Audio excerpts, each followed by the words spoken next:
This is HSBC Global Viewpoint, your window into the thinking, trends and issues shaping global banking and markets.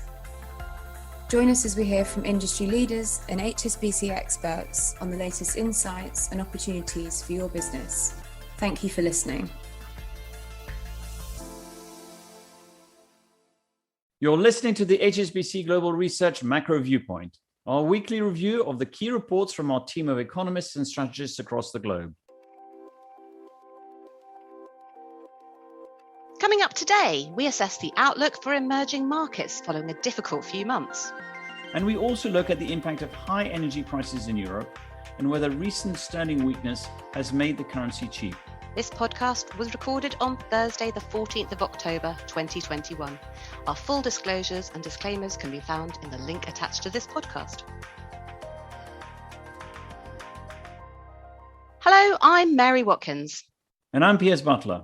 It was a tough third quarter for emerging market assets, with fears over stagflation hurting investor sentiment. So are there any signs of improvement as we head into the remainder of the year? Murat Ulgan is our global head of emerging markets research, and he joins me now. Murat, welcome to the podcast. Thank you very much. So Murat, why did emerging markets perform so poorly in the third quarter?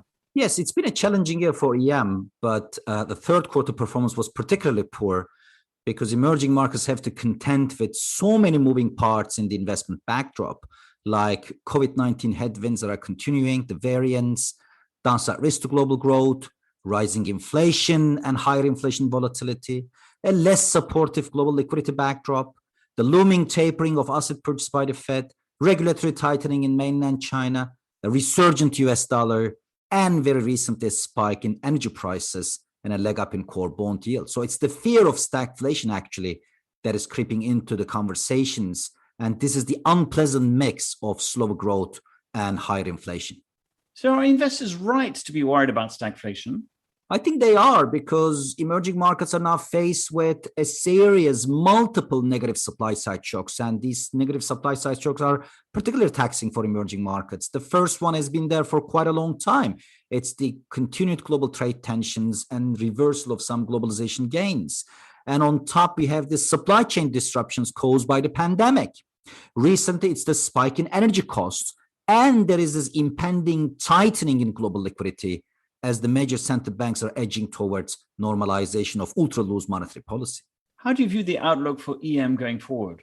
So, our base case is that, stagflation could be avoided, but clearly the risks are for slower growth and higher inflation for EM. So at minimum, the growth inflation mix is deteriorating for emerging markets, but doesn't mean that we should avoid emerging markets altogether. The answer is no. For one thing, we're still looking for a relatively decent growth in 2022, albeit with sticky inflation in parts of EM. But on top, the technical picture is very favorable. EM asset classes, particularly equities and some currencies, are cheap by historical standards. The positioning is quite light, and institutional investors have large pile of cash.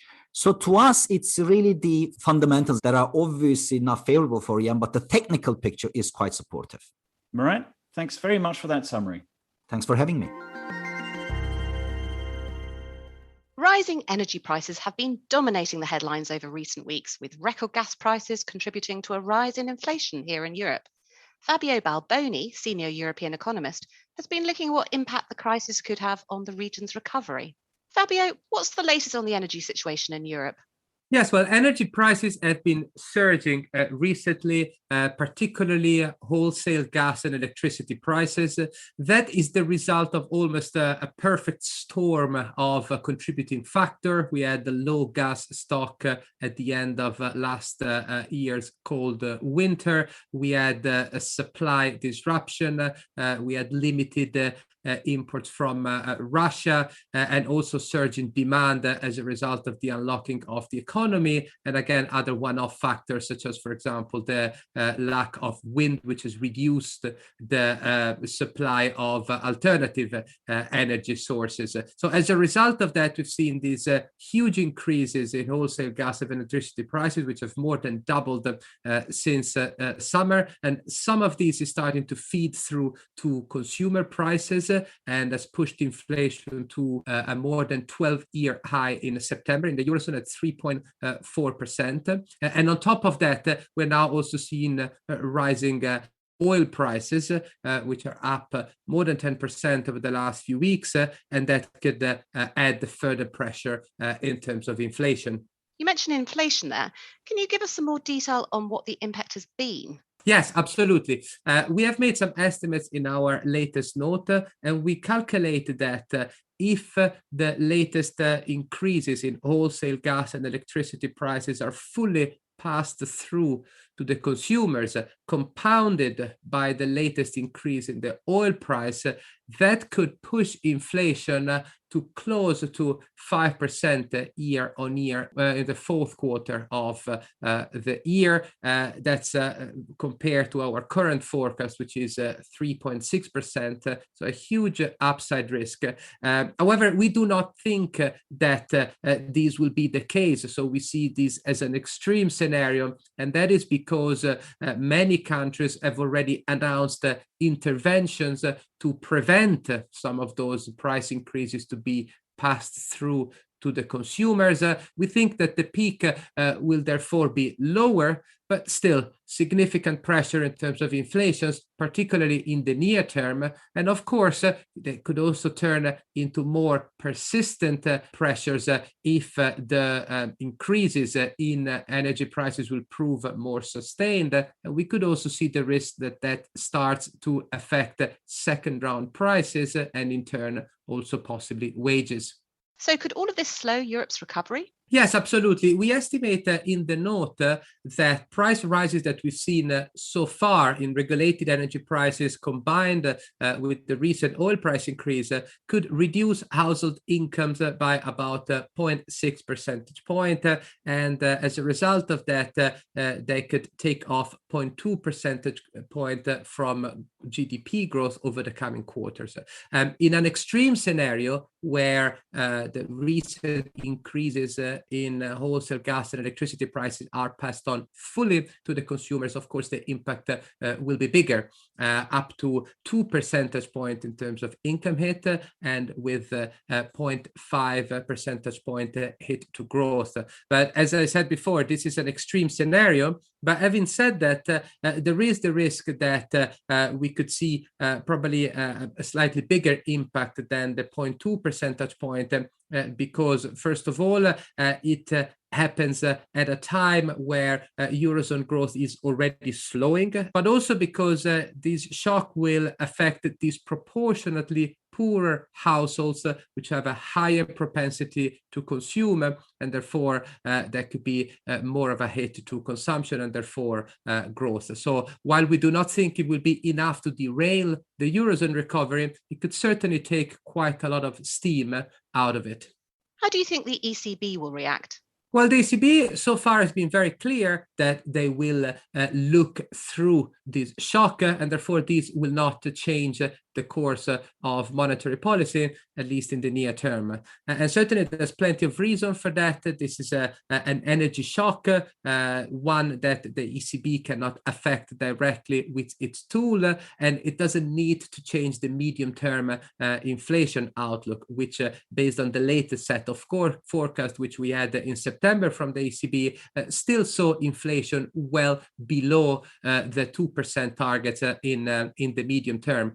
However, markets are certainly questioned that, and we've seen the market pricing in terms of the first possible rate hike changing significantly recently, and the first rate increase is now fully priced in by the end of next year. So clearly the market is questioned, and the ECB facing some tough challenges ahead to make the case to continue to look through this shock, and particularly as we head into the crucial ECB meeting in December, where the ECB is expected to deliver more stimulus.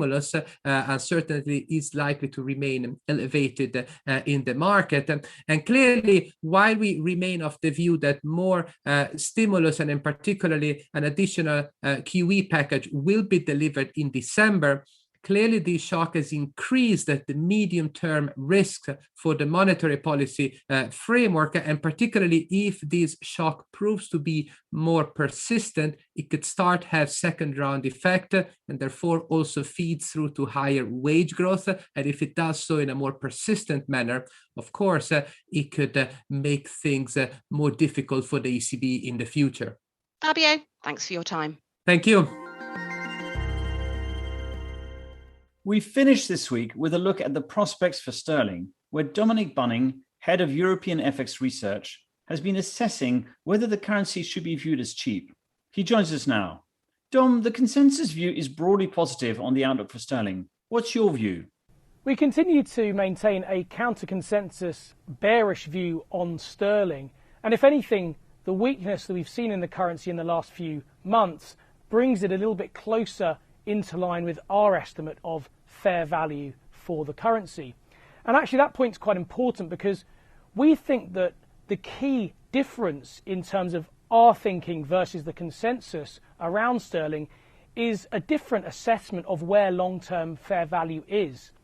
Ultimately, we don't think that the market has adjusted enough to take account of some of the big supply shocks that have happened to the UK economy in the last few years, and that ultimately drag down the level of fair value for the currency. So if you think sterling is close to fair value, where do we go from here?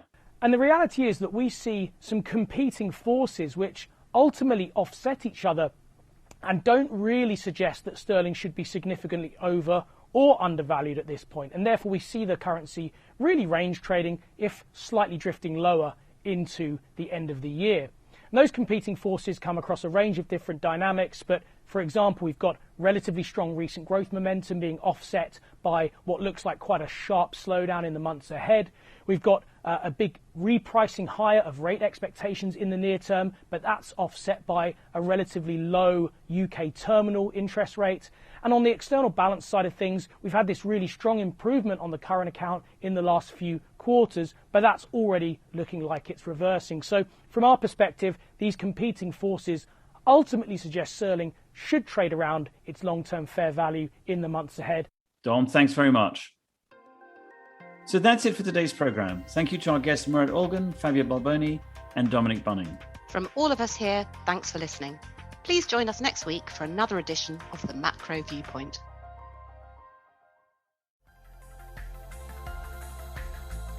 Thank you for listening today. This has been HSBC Global Viewpoint, Banking and Markets. For more information about anything you heard in this podcast, or to learn about HSBC's global services and offerings, please visit gbm.hsbc.com.